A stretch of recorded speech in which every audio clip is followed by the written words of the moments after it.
I'm going to make the pumpkin scones with the spiced pumpkin glaze. These are similar to the ones that are sold at Starbucks in the fall. And I have to say that these are so decadent that if I had to choose one last thing to be in my mouth before I died, it would be these. Be careful eating these warm out of the oven because they are just incredible. They're real quick to put together. I'm going to use a food processor, but you can do everything by hand that we do in the food processor. So what I have here is 1/3 of a cup of brown sugar, 2 cups of all-purpose flour, 1 teaspoon of baking powder and 1/2 teaspoon of baking soda, 1/2 teaspoon of salt, some spices. So this is 1 teaspoon of ground cinnamon, 3/4 of a teaspoon of ginger, ground ginger, and 1/2 teaspoon of ground cloves, and then 1/2 cup or 1 stick of butter. That's my dry ingredients. Over here are the wet ingredients. I have 1/2 cup of canned pumpkin, and I'm just using Libby's pumpkin. It's not pumpkin pie mix, it's just pumpkin. 1 large egg, 2 teaspoons of vanilla, 3 tablespoons of heavy cream, but I'm using 1/2 and 1/2. You can even use just plain milk, or you can use evaporated milk. And 1 tablespoon of molasses. And my molasses today is unsulfured baking molasses. You can use any kind of molasses. The unsulfured molasses is a little bit lighter. So the first thing we're going to do is put all of our dry ingredients in the food processor with the blade, so with the chopping blade. So there goes the flour, the baking soda and baking powder, and the salt, the brown sugar, and the cinnamon, ginger, and cloves. So put the cover on and just give it a whir. Just to mix all that together, I'm going to use the pulse function just until it looks like it's pretty much all whirred together. Then I'm going to take the butter and just kind of chunk it into the food processor. This is butter. You can also use oleo or margarine. And I'm going to pulse that until that's incorporated. If you were doing this by hand, you would want to use a pastry blender and just cut the butter into the dry ingredients. Looks pretty good. Okay, then I'm just going to take all of my wet ingredients and dump it in there. So I'll start with the pumpkin.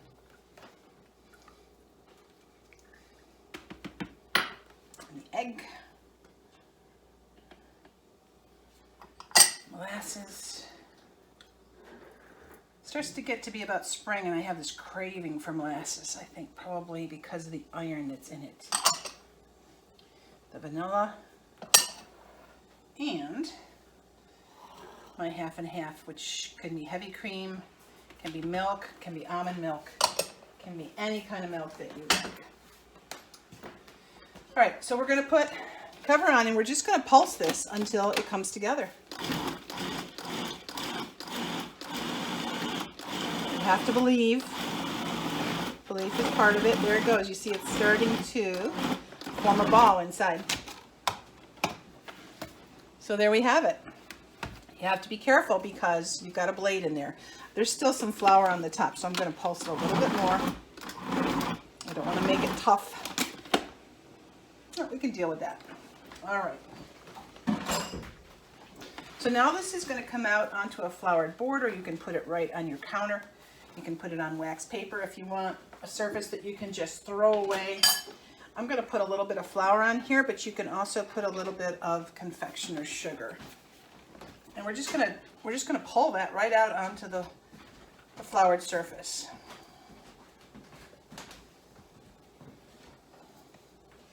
Be careful of that blade.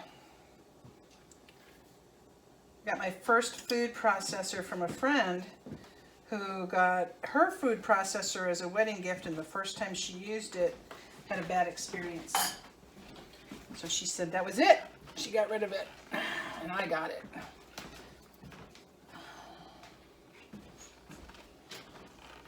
Make sure you scrape all that good dough out.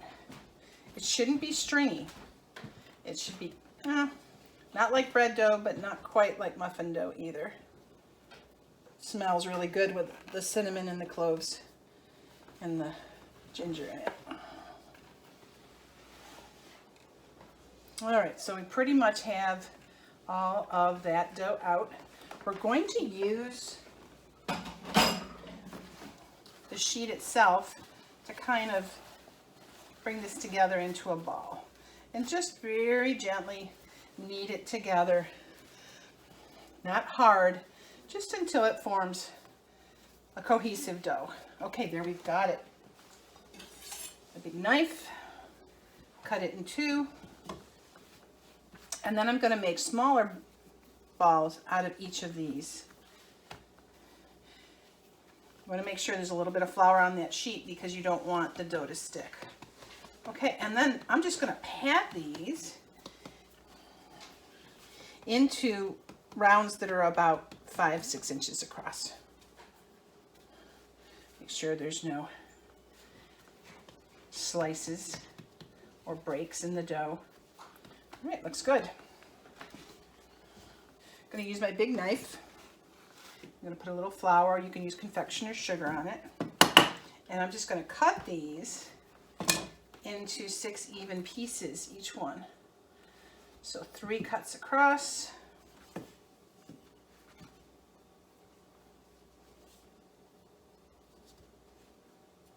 And then I'm going to move those onto my baking sheet. Put them back into the circle if you like. They don't have to be. You don't want them to be touching though.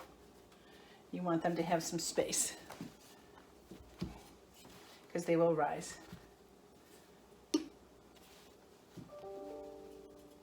A little sticky in the middle, but that's okay. Well, I'm starting to dream about what these are going to taste like. I got one extra. I'm going to put it, well, I don't know, maybe I can fit it in there. Kind of like the way they look all in a circle again. All right. We're going to put those in the oven. And while those are baking, we're going to make the glaze. It's going to be a 400 oven, and we're going to bake those for 15 minutes. So here are our pumpkin scones. I ended up putting them back in for about another minute. The recipe calls for them to bake for 15 minutes, but you want to give them the cookie test where you just touch the tops a little bit and see if they spring back, and mine needed just a little bit more time. So I'm going to move these now over to just a rack to cool a little bit.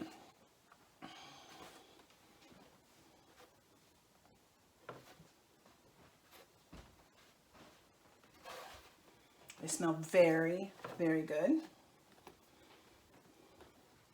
You can see that they puffed up just quite a bit. All right, and we're going to let those cool while we make the glaze. So to make the glaze, I have a 1.5 cups of confectioner's sugar, or 10x sugar. It's really bad lighting. Let's see if we can get the lighting a little better there. Nope. I have 3 tablespoons of that same pumpkin puree that we used in the muffins.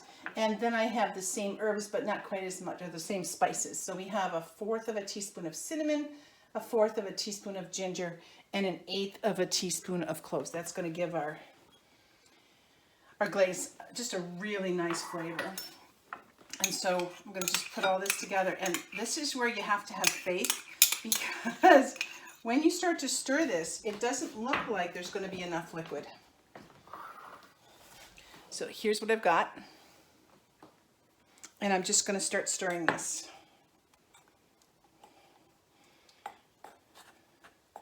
And you think, nope, I'm going to need to add something to it. But don't. Just keep stirring. And pretty soon you'll see that that pumpkin is going to be just enough liquid to make this really nice glaze. give it a good stir to get all the lumps out of the confectioner's sugar. You might want to get in there with a spatula. Now you can glaze these now and eat them warm, or you can wait till they cool a little and glaze them after they've cooled off. You can also dust them with just some confectioner's sugar, or you can dust them on top of the glaze with some confectioner's sugar. We're not going to be quite that decadent. So I'm just going to take some of this glaze, and I'm going to be pretty generous actually with the glaze. You've got plenty of glaze there, and just cover the whole top there. And there you have it. Pumpkin spice muffin with spiced glaze. Amazing.